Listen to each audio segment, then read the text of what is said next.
Stop the presses, everyone. We are here at Crisis in the Toyverse HQ, down in the Ecto Containment Grid. And yes, of course, I am looking at the real Ghostbusters, Egon Spengler from Diamond Select Toys. Today I wrap up my first wave of real Ghostbuster figures, and it's only fitting that we finish off with Egon. As you can see, Egon is encased in his plastic prison, ready to bust some ghosts. Very nice design here, and of course Diamond Select on the side here has some wonderful box art of the Egon figure. Looking quite good, really digging that. Of course we got the Ghost logo right there. Flip it around to the back, it's the same card that we've seen. You got the Egon, whatchamacallit, bio, and of course a picture of Egon, Winston, and Slimer, which I've already talked about, and of course more pieces to help build that firehouse. So guys, let's go ahead and release Egon from his plastic prison, and we'll go from there. Hello everyone, it is Bobo Mac here for Crisis in the Toyverse.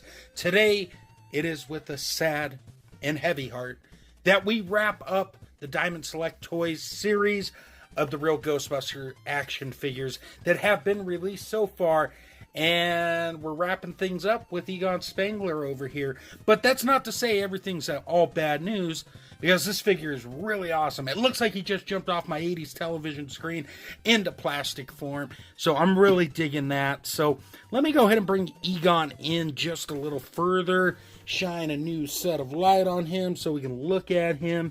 I'm going to zoom in right here so you guys can see what I'm talking about. As you can see, he looks really awesome. Look at that hair. Look at all those curls and swirlies going on with it, and that ponytail. Very cool. The glasses came out really good on this guy.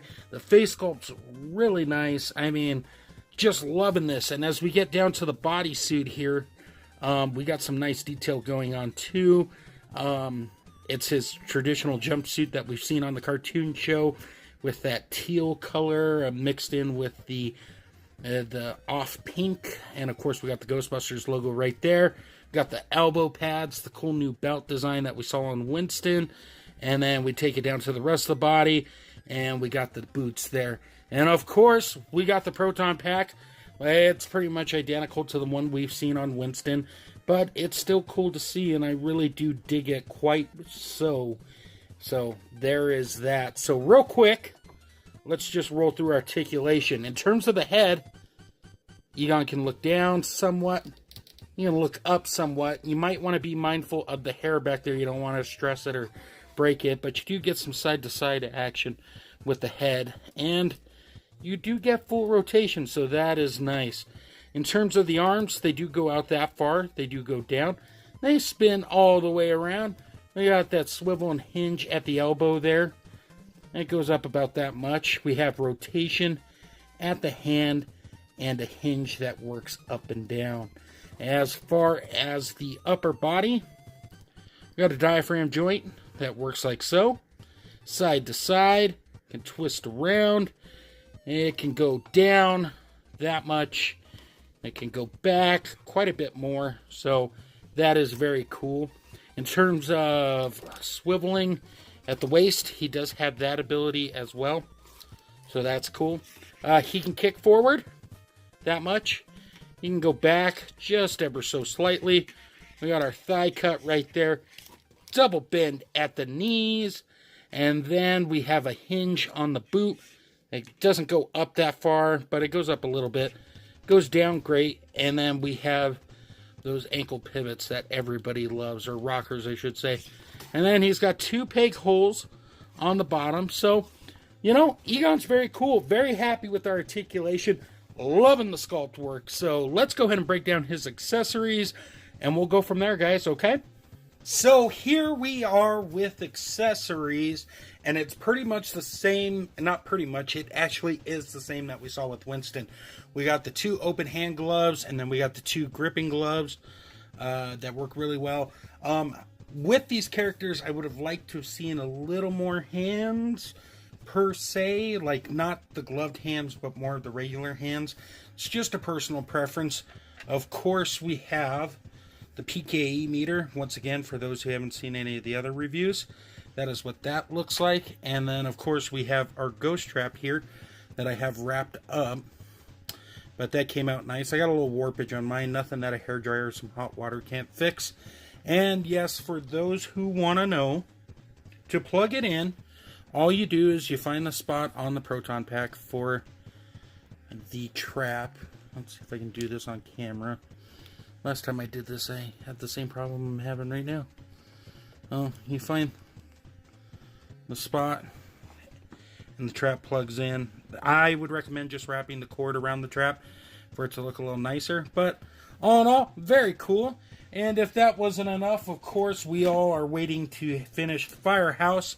And with that comes this nice sidewalk piece to fit in on the left side, I believe. As you can see from the slots, looks very nice. And then we have part for the hook and ladder sign, the first part before you have the other side, which represents fire station number 8, I believe. And that came out nice too. I got some blotches right there, but still very cool, very nice. So that's going to do it for accessories, everyone. Let's go ahead and do our quick size roundup on the review of the series as a whole, of the set, and we'll go from there. So guys, before I get into the size roundup, I forgot to tell you the last accessory piece he comes with, and that is this red-orange proton stream. And it has the nice clip into it that plugs directly onto the wand with no issues itself. And just so you can see, here's the one that came with Winston. These are very cool, much needed for your ghostbusting experience. Now, onto this wave of figures. I really dig these guys, personally. It's a big culmination of being a child again and now being an adult to see what toy companies do with licenses such as this. I think Diamond Select hit this out of the park. I think it looks fantastic. The articulation works for me. My only minor gripe, once again, is the hands. I wish I had more regular hands, but there's really not too much to complain. Now, if I was going to rank these guys, you know, on a scale of 1 to 3, I don't think that's fair. I will say that I think Egon looks the coolest, followed by Slimer, and then Winston. Personally, I like Winston out of the 3 the best, followed by Slimer and then Egon. But that's just a personal choice. Everybody's going to have different choices. So before you send the hate mail in the comments section, it's just a personal choice for me. Winston was always a cool dude. I especially love that episode where they have to play the baseball game. That one's a personal favorite of mine. But Egon's pretty cool too. And so is Slimer. I mean, they're a ton of fun. And they're at a great price point. So if you plan on picking them up, I hope this review helps you in that regard. But guys, with that being said, I really don't got too much to add, except a big special thank you to each and every one of you for stopping by and checking out the review to see what's going on with Diamond Select and these figures. So I appreciate you taking time out of your day to see what's going on over here. So a big thank you to you. Of course, I have links in the bio. Go check out undercovercapes.com and extreme-sets. It's not going to cost you anything to just click on the link and look. With that being said, though, guys, I'll have a slideshow at the end. And until next time, everyone, great googly moogly.